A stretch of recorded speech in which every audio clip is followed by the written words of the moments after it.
البيا سوسارو أي هراء ولا يحتاجين مسؤولين تقبل كي يدقمدوا بالبرة تضبط كهر يا ما أنت لجاري مركي وجور يسي بيها عيل قاسي أو لقص صار يدقان كفرد ري النواحي جيسا تاسيو عيل قاسي يقول يسي هيدا خيرك هي واضح هذا الله القاسي أي كسر شديد غير كمية مسؤولين هيدا سي واضح يا واحد أي شيء يعني عيل كان يهاي عيل كسر هذا بيا سوسار أي كسر صاران جودهم بدل كان جمهورية دا سومالان تاني يلا بكون يصدق هي طبعا كي أي بيها عبيان وبيا معان أي هالكا لقاه marka alxamdulillaah hadii aan idinka warramo ururkan iwaada waa ururkaas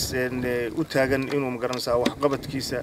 baahida magaranaysaa dadka uu dabool tiro meeshii magaranaysaa intii uu kari karayo marka ceelkani waa ceelkii afraad ee 3 sanadood gudahood aanu ka qodnay wadanka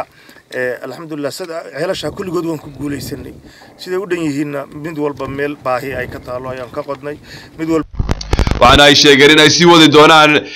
biyo soo saarka noocan oo kala ah ee la gaarsiinayo dhulka oomanaha ee dadka danyarta ay ku dhaqan yihiin sidoo kalena ceelkaasi maanta laga cabayo waxa mahadnaq iyo bogaadin soo jeediyay hay'adda iwaada iyo mas'uuliyiinta gobolka iyo degmada berbera dadka ku dhaqan deegaanka faradeer iyo nawaaxigooda ee ceelkaasi maanta ka cabayo